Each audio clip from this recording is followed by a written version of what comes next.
Assalamualaikum warahmatullahi wabarakatuh. Waalaikumsalam warahmatullahi wabarakatuh. Sebelumnya kami mengucapkan selamat pagi kepada Bapak dan Ibu guru semua yang kami hormati, Bapak dan Ibu guru pembimbing baik itu dari Kooperatif Farmasi maupun keperawatan, dan yang kami hormati Bapak dan Ibu guru serta karyawan staf tata usaha SMK Kesehatan Binatama. Sebelumnya perkenalkan, saya Muhammad Islami Aziza dari kelas 12 Farmasi 2. Saya Zefa yang Dirasaran dari kelas 12 Farmasi 1. Saya Lasita Pramesti Puspamawarni dari 12 Farmasi 1. Saya Yantika Sari dari kelas 12 Farmasi 2. Dan saya Taufik Rahman Rundus dari 12 Farmasi 1. Kami dari kelas 12 Farmasi. Selanjutnya, untuk kami PKL di Rumah Sakit JKT, kami dibimbing oleh Ibu Diana Prastiwi. Lalu, lokasi PKL kami berada di Rumah Sakit Dr. Sutarto, DKT Yogyakarta, yang beralamat di Jalan Jadi Nomor 19, Kota Baru, Kecamatan Gatot Kota Yogyakarta, Daerah Istimewa Yogyakarta. Untuk latar belakangnya sendiri, PKL atau praktik kerja lapangan adalah program di mana siswa menjalani pengalaman kerja langsung di lapangan atau di tempat kerja dalam waktu tertentu. Untuk tujuannya sendiri adalah untuk memberikan pengalaman praktis dan keterampilan kerja kepada siswa, juga melengkapi pembelajaran teori yang siswa dapatkan saat pembelajaran di sekolah dan dipraktekkan di lapangan. Dan untuk tujuan pelaksanaan PKL sendiri adalah untuk penerapan teori ke praktis, yaitu mengaplikasikan pengetahuan dan teori yang diperoleh di sekolah dan diterapkan di tempat PKL. Untuk yang kedua, yaitu pengalaman kerja nyata, yaitu memberikan pengalaman langsung tentang bagaimana industri tertentu beroperasi, termasuk proses, alat, dan prosedur apa saja yang digunakan. Dan yang ketiga adalah persiapan karir, yaitu untuk menyiapkan peserta untuk memasuki dunia kerja dengan pengalaman yang didapat saat terjun ke lapangan atau PKL. Untuk manfaat pelaksanaan PKL, yang pertama, siswa memperoleh pengalaman langsung dalam lingkungan kerja yang sesuai dengan bidang studinya, sehingga dapat sebagai bekal pada saat memasuki dunia kerja. Yang kedua, mengembangkan keterampilan teknis dan soft skill seperti komunikasi, kerjasama tim, dan manajemen waktu. Yang ketiga, mendapatkan wawasan mengenai industri atau sektor tertentu, termasuk tantangan dan peluang yang ada. Yang selanjutnya pelaksanaan PKL. Pelaksanaan PKL kami bertempat di RSUD Sutarto. Tanggal pelaksanaannya periode pertama 13 Mei sampai 10 Agustus 2024. Jadwal shiftnya itu terbagi jadi 3. Shift pagi itu jam 7 sampai jam 2 siang, shift siang jam 2 siang sampai jam 8 malam, shift malam jam 8 sampai jam 7 pagi. Untuk setiap hari kami juga mengikuti kegiatan apel pagi dimulai jam 6.45 dan setiap hari Jumat ada senam bersama. Untuk layanannya itu ada rawat jalan dan rawat inap. Sejarah singkat, setelah diproklamasikan kemerdekaan bangsa Indonesia pada tanggal 17 Agustus 1945 di Jakarta, sekaligus terbentuknya negara RI, hampir di seluruh pelosok tanah air terjadi pergolakan bersenjata dari para pejuang dan pembela kemerdekaan RI untuk mempertahankan negara RI dari pihak manapun yang hendak menjajah kembali bangsa. Untuk mengurusi tentara-tentara yang sakit dan berkosam, dibentuklah tempat-tempat perawatan tentara, di antara markas kesehatan dengan nama sebutan kesehatan DKT ST13 dan rumah sakit tentara DKT ST13 di bawah pimpinan Letkol DRC Tarto. DKT ST13 mempunyai kepanjangan Dinas Kesehatan Tentara Subteritorium 13.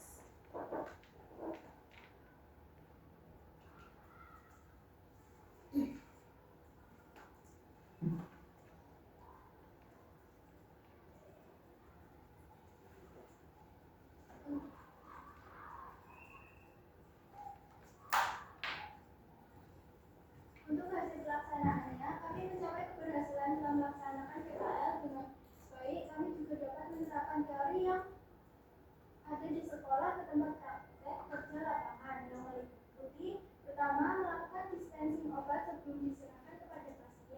Yang kedua, meracik resep obat buyar, kapsul, day sirup, dan salep. Yang ketiga, melakukan stok opname setiap akhir bulan. Dan yang keempat, menyiapkan obat dan alkes bagi pasien rawat inap. Untuk hambatan dan solusi, yaitu kurangnya pengalaman di area tertentu.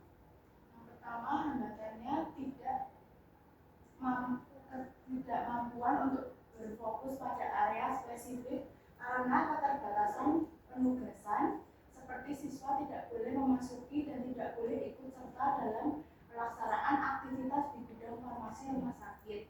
Untuk solusinya, buat rencana kerja dengan pemilik rumah sakit untuk fokus pada area tersebut atau meminta izin memasuki area tersebut untuk mengeksplor rasa ingin tahu untuk kebutuhan pembelajaran. Untuk selanjutnya, ini merupakan dokumentasi yang ada di rumah sakit. Yang pertama, racikan dan obat rawat inap, lalu ada resep dan kartu stok, serta dokumentasi pengoplosan dan stok opnam yang kami lakukan setiap bulan.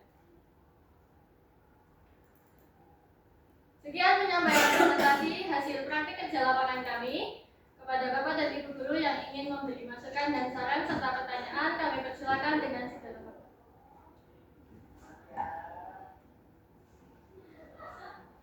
Lalu ini untuk yang video dari kelompok.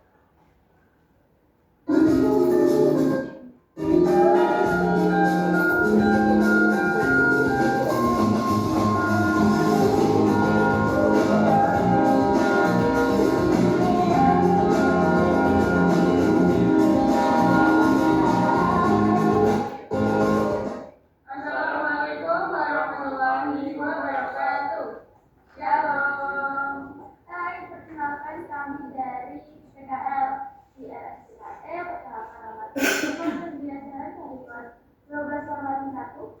Saya perkenalkan lagi dari 12 formasi 1. Saya Romanul Islamia Adila dari kelas 12 formasi 2. Saya yang dari kelas 12 formasi 2. Saya Taufik Rahman Rumus dari 12 farmasi 1. Jadi kami akan menjelaskan pengalaman kami selama kami PKL di RSCKE.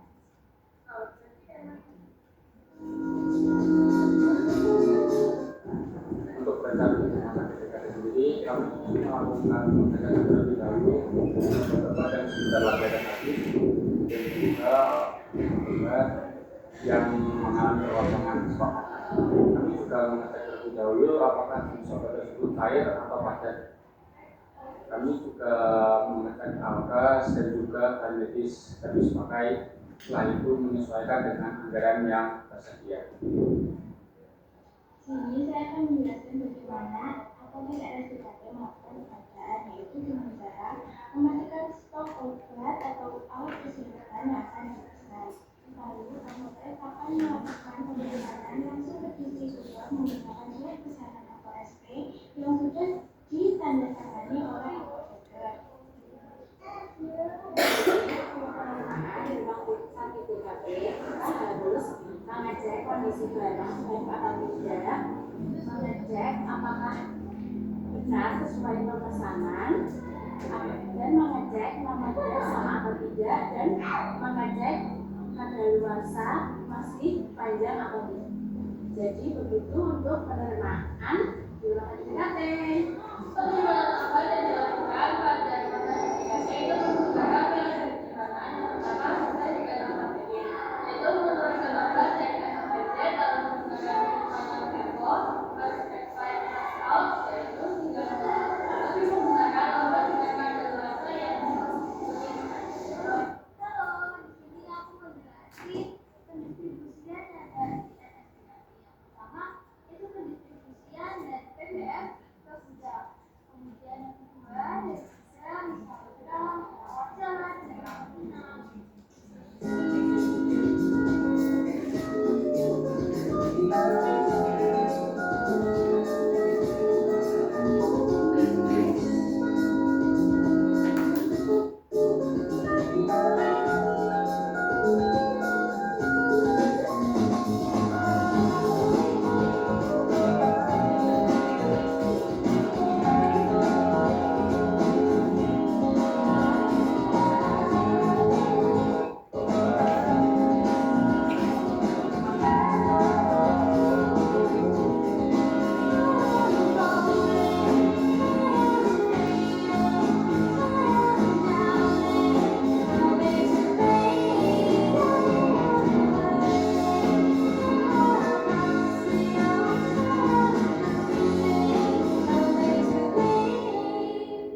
presentasi dari kelompok kami. Bila ada salah kata mohon dimaafkan, disengaja ataupun tidak disengaja. Akhir kata, wassalamualaikum warahmatullahi wabarakatuh. Bye.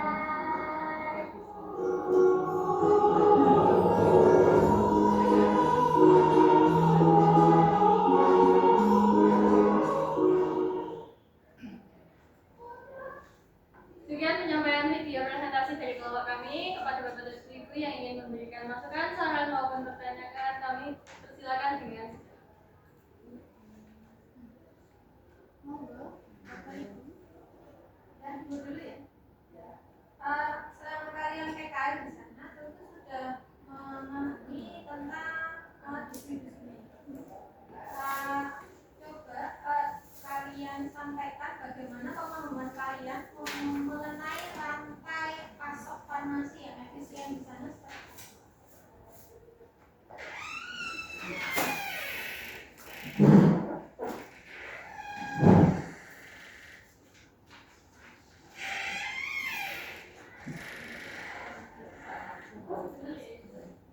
Rantai pasokannya seperti apa? Baiknya di sana. Kira-kira kalian memahaminya seperti apa? Coba diceritakan.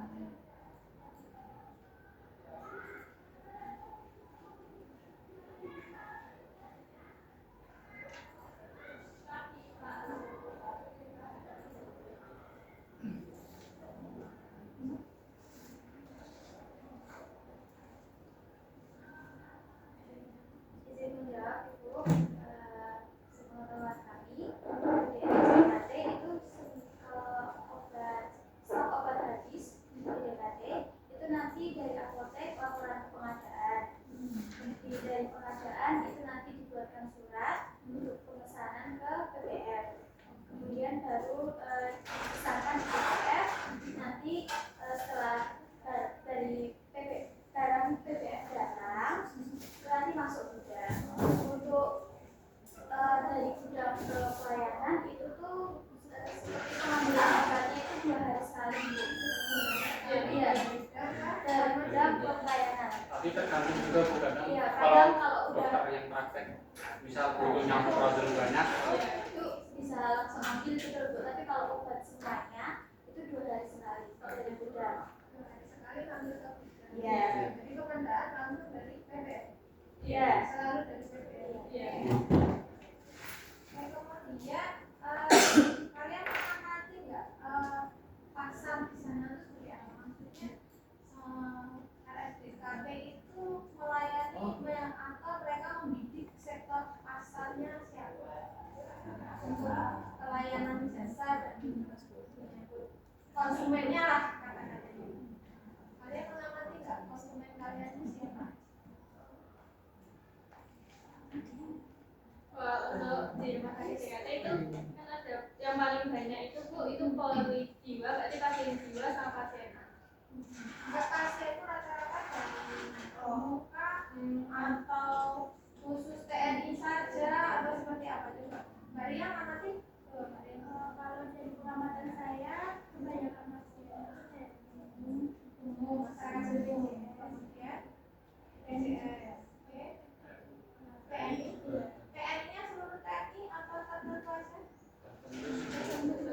Angkatan darat atau selama kami PKL kami belajar sama yang darat, angkatan darat. Ada yang lain?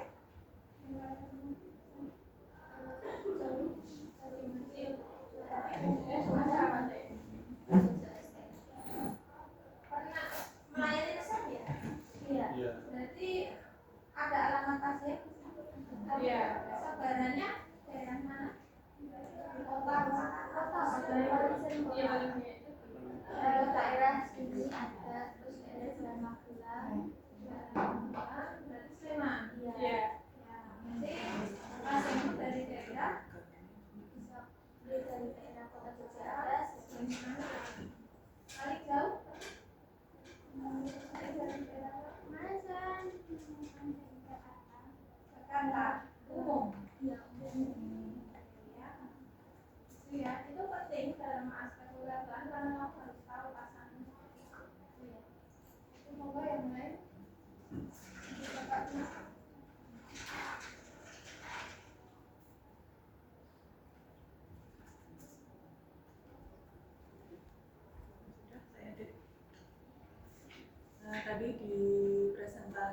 kalian cerita stok opnam dilakukan setiap bulan, betul? Akhir bulan. Setiap akhir bulan. Iya. Pertama tolong diceritakan dulu stok opnamnya di sana seperti apa, kemudian temuan-temuan apa yang kalian temukan saat membantu pelaksanaan stok opnam, kemudian tugas masing-masing pada saat stok opnam dari masing-masing peserta PKL ini membantu di bagian mananya dari proses stok opnam. Kemudian kalau menemukan ada stok obat yang tidak sesuai, ada gesek begitu ya, apa solusinya dari instalasi farmasi di sana? Izin menjawab berita untuk yang pertama itu mengenai metode stok opnamnya, itu nanti di sana itu ada sediaan tablet, itu alkes sama yang ada yang sirup sama tetes mata. Jadi setiap siswa itu bakalan dibagi per ada yang alkes, Persediaan. ya persediaan. Itu juga nanti sambil didampingi sama pembimbing yang dari rumah sakit. Lalu untuk yang biasanya ditemukan itu kemarin sempat ada yang menemukan yang obat yang udah expired, terus juga ada obat yang udah rusak juga itu ditemukan, nanti dipisahkan dan ditempatkan sendiri.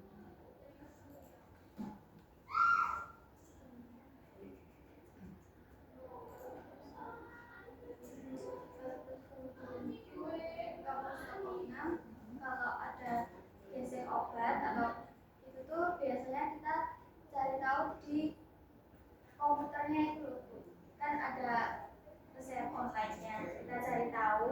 Kemudian ternyata kan biasanya tuh kalau apotek lagi rame kita kelupaan buat nulis di kartu stoknya, jadi kita cari inputannya yang di online, kemudian kita cari tahu kalau misalnya yang nemu ya itu kita benerin di kartu stoknya.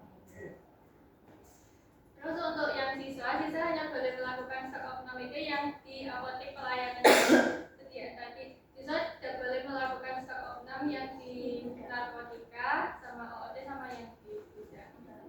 Yang rawat inap di stok opnam nggak? Iya itu. Ya, Biasanya dari rumah sakit ke masing-masing bangsal gitu sambil bergerak. Oh, farmasi rawat inapnya di masing-masing bangsal. Jadi Ah, nggak ada karena- satelit rawat inap atau depo khusus rawat inap ada? kami jadi satu. Oh, jadi satu. Iya. Kalau misalnya biasanya tuh yang stok opnam yang di bangsal-bangsal, bangsal itu yang jaga malam Bu. Yang kebagian jaga malam, misalnya stok opnamnya hari ini. Nah, yang stok opnam ke bangsal itu yang tadi malam Bu. Tadi malam itu nanti muter ke IGD, muter ke bangsal-bangsal buat ngecek obat yang ada di bangsal itu udah expired atau belum. Oke. Kalau yang bertanggung jawab di masing-masing bangsal berarti siapa? Si obat sediaan farmasinya. Kalau di strukturnya itu ada ibu yang bertanggung jawab, kayak jadi bagi gitu yang misalnya Apoteker? Apoteker bukan? apoteker ya. Oke. Terus? Apoteker. Tapi kalau yang untuk stok biasanya itu kayak ya itu malam gitu. Yang jaga malam itu apa? TTK Ya, atau TTK. perawat? TTK. TTK itu dari apoteknya yang ngecek Mobile ya. Iya. Ada berapa bangsal? Rawat inapnya? 3. Yang rawat inap Cuma 3? 4 ibu. Yang bangsal penyakit dalam, bangsal anak, bangsal ibu menyusui, ibu hamil, terus sama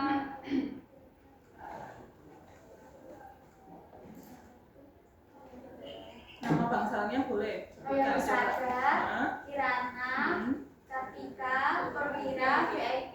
Oke, 5 ya berarti ya? Iya. Tidak ada depo khusus satu tempat farmasi rawat inap gitu yang menyalurkan ke bangsa-bangsa. Tidak ada. Jadi dari bangsa langsung mintanya ke mana? Ke apotek. Ke instalasi farmasi yang di pelayanan itu. Iya. Yang ada gudangnya. Iya. Lalu yang dilakukan saat masing-masing siswa membantu stop opnam apa aja? Tadi mengecek, lalu ide ya? Iya. Apalagi? Jadi kita juga kayak bantu ngitung Menghitung. sisanya, kemudian waktu itu terus kita bantu tulis di kartu stoknya. Setelah itu kita kalau misalnya dari mbak-mbaknya kan waktu SO juga keluar obat dari gudang. Setelah selesai nanti obat juga keluar dari gudang, kita juga bantu namanya. Kemudian nanti dari kita, salah satu dari kita itu nanti bantu apotekernya buat nge-entry hasil SO ke laporan apotek. Tadi pada saat SO juga menemukan barang yang ide. Iya. Sudah ide atau hampir ide? Ada yang sudah ide. Setelah dipisahkan dari raknya, diturunkan dari raknya, dipisahkan di tempatnya, apa yang dilakukan terhadap obat yang sudah ide? Mbak Mawar coba. Belum menjawab. Dimusnahin Bu obatnya. Prosedurnya dari pertama menemukan oh ini ternyata sudah ide, dipisahkan tempatnya dulu, lalu bagaimana? Ceritanya pemusnahan itu sampai dimusnahkan itu gimana?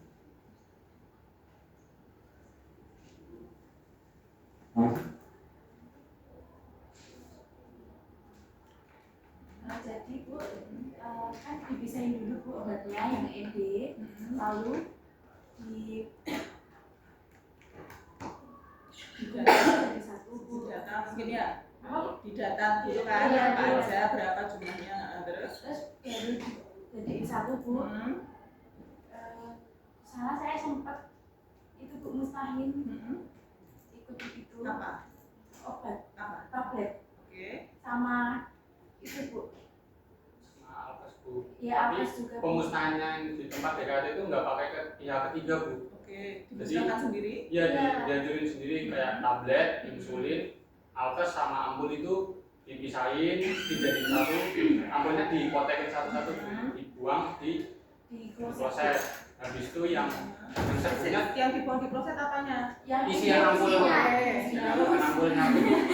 Lalu Terus kalau yang tablet itu kita taruh di stamper Bu, terus yang direbutin. dia terus dinabungin semua Bu, baru dikirim semuanya, lalu Dibuang sampah di sama iya bis. Bu, jadi satu sama yang ampul ingat nggak apa tuh obat apa? Itu asam teranik. Asam teranik. ikan neuron, neurobat. Ada antibiotik nggak? Ingat nggak? Kalau antibiotik sepertinya enggak. Enggak. Nggak ya? Iya, enggak. Enggak, karena nanti paparan itunya ya. Iya. Udah, cukup. Terima kasih ya. Terima kasih Bu. Enggak boleh. Monggo ibu-ibu yang lainnya. Oke. Terima kasih. Mungkin di luar konteks pengalaman ya, tadi disampaikan bahwa setiap pagi pukul 6.45 apel bersama.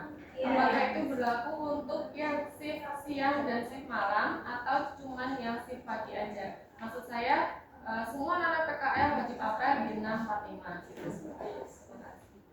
Untuk yang pagi Miss. Untuk yang pagi Iya. aja. Berarti yang siang dan malam Iya. bisa.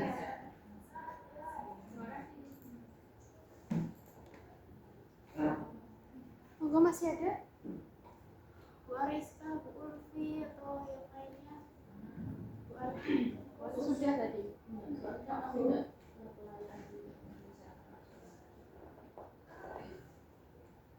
Cukup? Hanya dengan ini apoteker. Iya. Iya. Jadi kami tidak diizinkan oleh Yang sana di sana sih berinteraksi. Kita juga berinteraksi juga sama papasan juga. biasanya kayak kantor barang. Iya. Ya, anterin Bapak yang kursi roda Bu saya. Kadang minta tolong Bu. sehingga ya keluar buat bayar obat Kasih. kekasih Pasiennya. Kita. kita. Kita Jadi bayarnya ke kita bayarnya ke kasir. Kita itu bayar ke Iya. Ya gitu. Sama pasien. Iya. Pasiennya rata-rata berbahasa Indonesia. Bahasa Jawa. Sama masyarakat sini loh. Iya, kalau sebenarnya saya itu tuh ada yang pakai bahasa Jawa. Kalau ibu Jawabnya? dengar saya dengar percakapan pasien sama aku. Enggak, maksudnya sama kalian. Kalau sama kami Pernah berinteraksi tapi menggunakan bahasa Jawa enggak pasiennya? Enggak, belum ada bahasa Indonesia. Kalau pas minta tolong ngomongnya bahasa Indonesia apa bahasa Jawa? Mungkin baru bahasa Indonesia ya Bu. Kalau bahasa Jawa paling jawabnya bahasa Indonesia juga. Oh, Saya pernah soalnya belum cuma paham tapi kan jawabnya takut salah. iya Bu takut sama.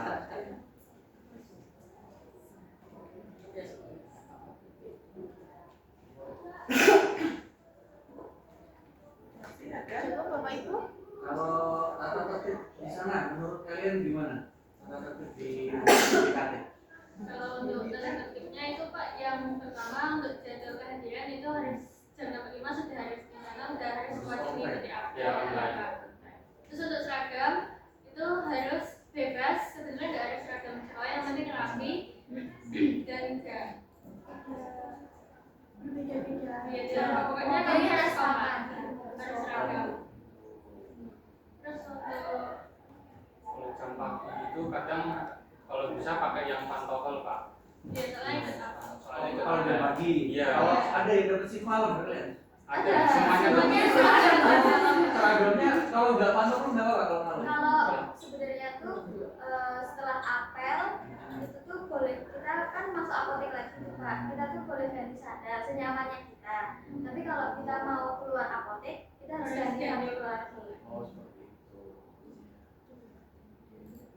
Berarti menurut kalian bermanfaat nggak sih apa yang disampaikan sekolah atau tata tertib di sekolah itu menurut kalian bermanfaat nggak? Bermanfaat ya. Bermanfaatnya di mana? Di kerapian, Kerapiannya, disiplin. disiplinnya. Itulah salah satunya yang diterapkan di sekolah sehingga kalian sudah terbiasa dengan disiplin atau tata tertib kemudian waktu sehingga kalian sudah terbiasa. Kalau kalian di sekolah tidak ada disiplin, tidak ada menit waktu dan sebagainya, saya yakin saat di sana kalian akan merasa susah atau dan sebagainya gitu ya. Kemudian kalau terkait ibadahnya di sana bagaimana? Hanya dalam kelas kita apakah tetap melaksanakan ibadah bisa nyaman atau bagaimana? Bisa Pak, nanti itu setiap kayak fleksibelnya kita. Ya kan kadang tuh di hari Senin sampai Kamis itu kan ramai banget.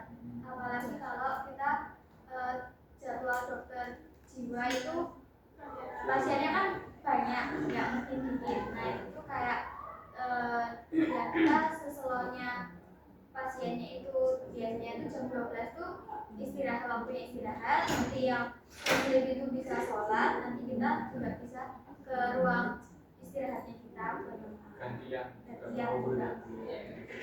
Kalau lupa Taufik dia pelaksanaan sholatnya gimana? Kalian on time atau masih sering mundur-mundur?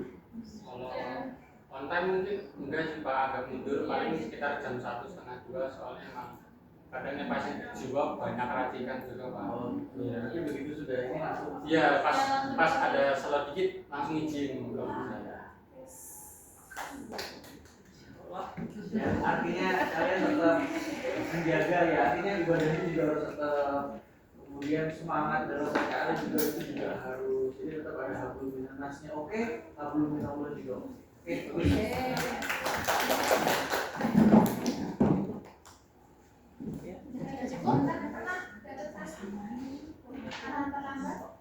Kalau terlambat belum pernah selalu on time.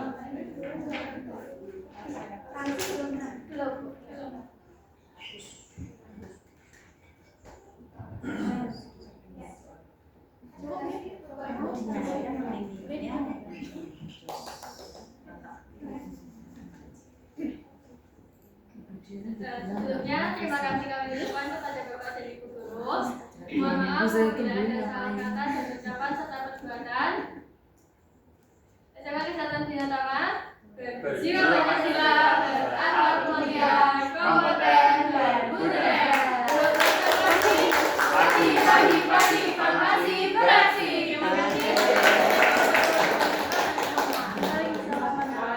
Foto dulu ya dengan pembimbingnya.